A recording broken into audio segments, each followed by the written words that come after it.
Hello, it's me Jojo, and today I want to show you how to make these beautiful flowers. What do you need?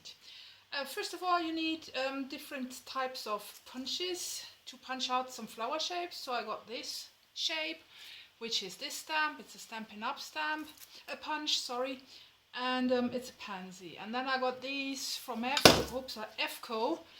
It's just like creating this type of flowery shape, and I've got it in 3 different sizes: large, medium and small.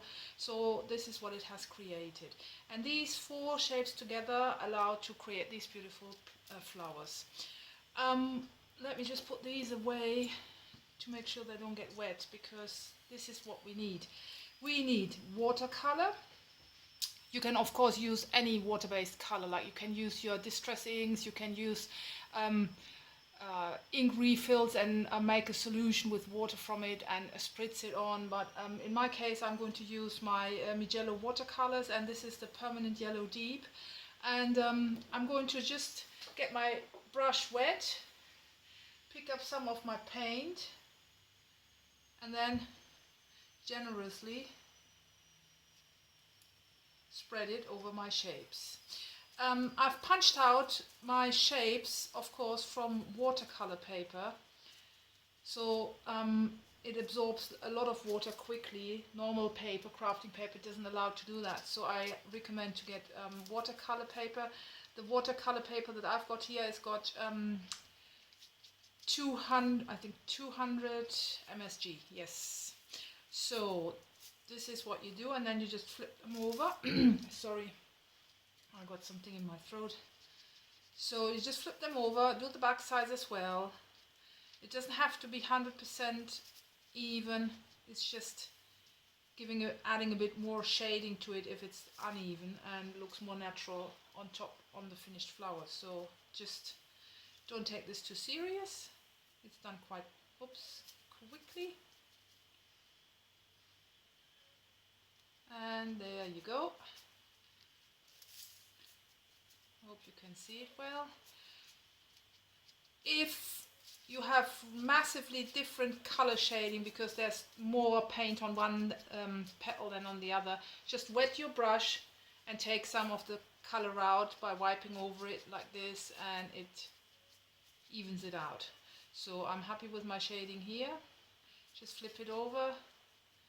Check here again. I just wet my brush again.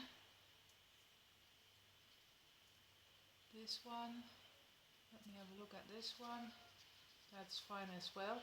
And now, as wet as it is, you're gonna go and get your distress ink and distress the edges in a matching color. So I'm actually using Ranger's Tim Holtz Worn Lipstick, which is like a pink reddish something.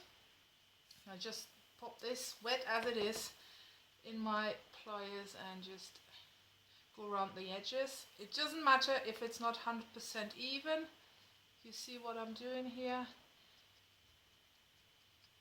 It's just inking up the edges of the wet punched out shape. Very important, it still has to be wet. And then you can put this aside and carry on with the other ones.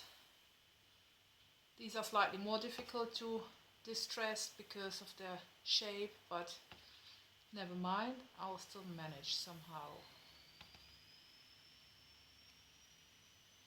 So here we go, turn this around, and here,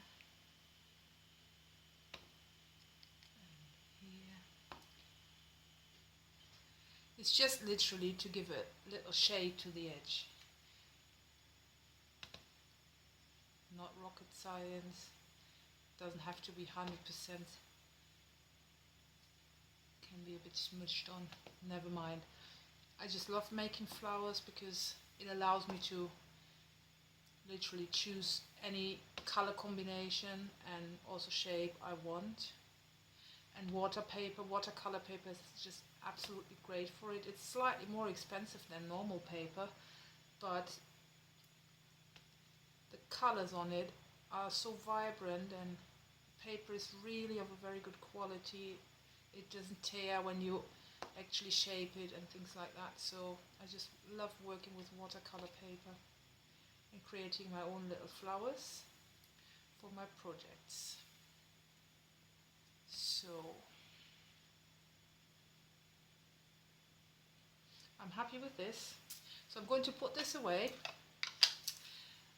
I can also put this away because we won't need that anymore. Let me just tidy up this little wet patch here.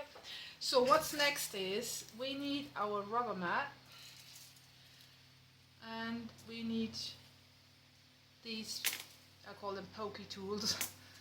And I'm going to use the smallest ball at the end of this, and I'm going to work the wet piece of paper around the edges with it like this, so that it actually curls up a bit and wrinkles up like a pansy does. And you do that on all petals, just like that. And here.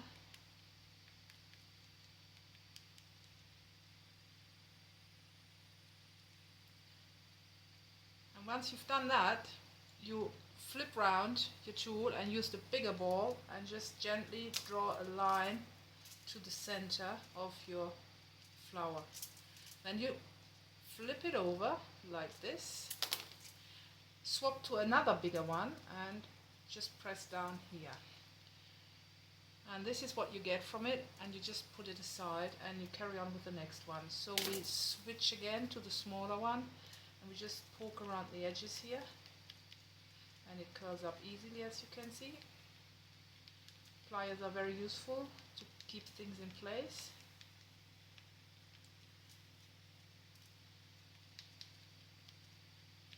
So here we go.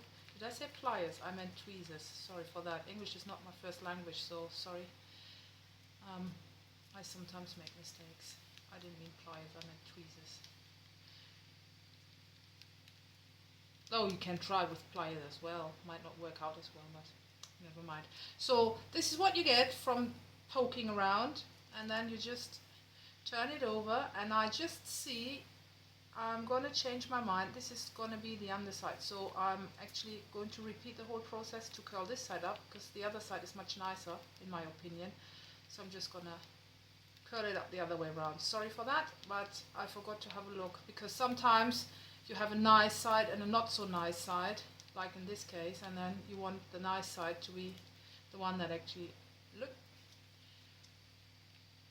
points up. So again, we flip it over, press in the center and get this shape. And then let me check before I start poking around. See, this is my nice side, so I'm actually going to use this as the back side. So I'm going to poke here, and it's very quick and easy way to make this. Though the smaller the shapes get, the more fiddly it gets, but it's still good fun. So once you've done this, you carefully press down the center as well. So, and you can even, if you're not happy with the result, just go back in and curl it back up from the back side. As long as it's wet, that's no problem whatsoever. But that's why it is important that you are only trying to work your paper as long as it's wet. I'm happy with this one now, so I'm going to put this away. And now this one is going to be slightly different from the others, because this is the nice side, I think. Yes. So I'm going to curl this up by not poking, but gently stroking to curl it up.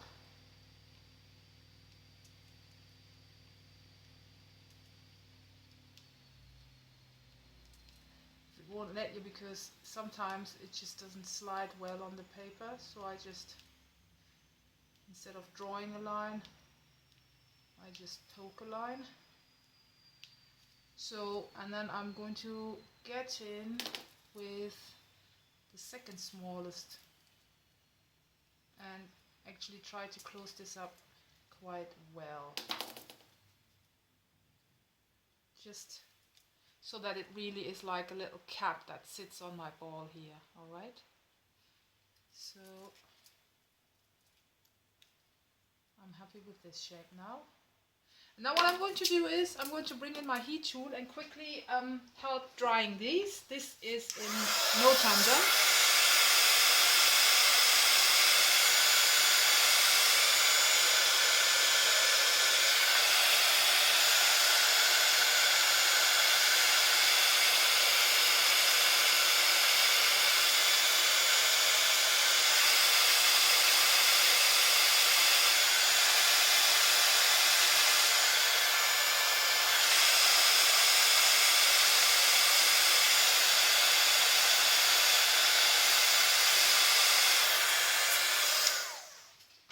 So sorry for the noise.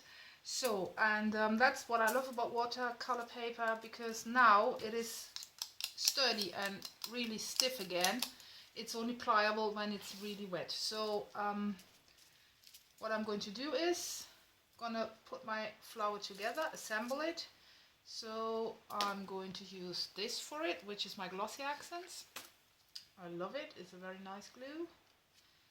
And I'll just pop a little bit on here and then use my pokey tool, and I try to place it in the spare slots here, just to make sure that I don't have gaps. And then I do the same here with this one. Try this on. Yup. Alright, so I'm going to pop my glue on and then just gently press in the center, and now my little round thing in here.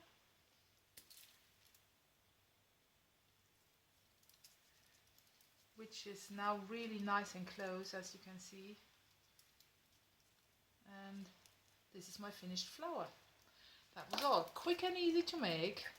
What I love is it looks very natural. It has a lot of color shading in it, so it looks interesting. It's not boring. And because I closed up the center, it looks a bit like a bird in the center here, which is really nice. So as if the flower is not yet fully open. You could add a bit of glitter here, or maybe a rhinestone, or you just leave it as it is. However, you could also add some stems in it if you like. So this is one way to use these punches to make flowers. This one actually, as you can see, hasn't worked out well because I didn't pay attention.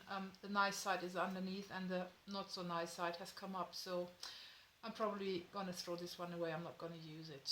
It looks a bit like it's already, I don't know, like withering.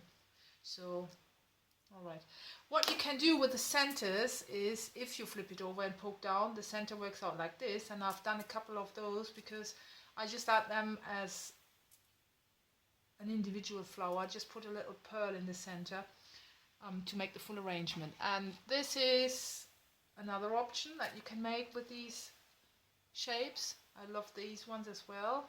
They look totally different, completely different, because I left out the pansy punch. I didn't use the pansies on this one, as you can see. So this is only 3 layers and this is 4 layers. So that makes all the difference. And I've actually been poking the edges, whilst here I haven't been poking around. I've just using the ball tool to round it gently and curl it up, flip it over, press down in the center, and then layered it and added a liquid stone in the center here as well. So this is what I did here. And yeah. This is how I make my own flowers, and as you can see, just from 2 different sizes, 2 different shapes of punches, you can create various flowers, different looking details, and yeah, you can go for any color you like. You can also make roses with it quite easily. So yeah, I hope you enjoyed my little tutorial, and hope to see you back soon. And please don't forget to follow my channel and visit my blog to see what I'm doing. Thank you very much for watching. Bye!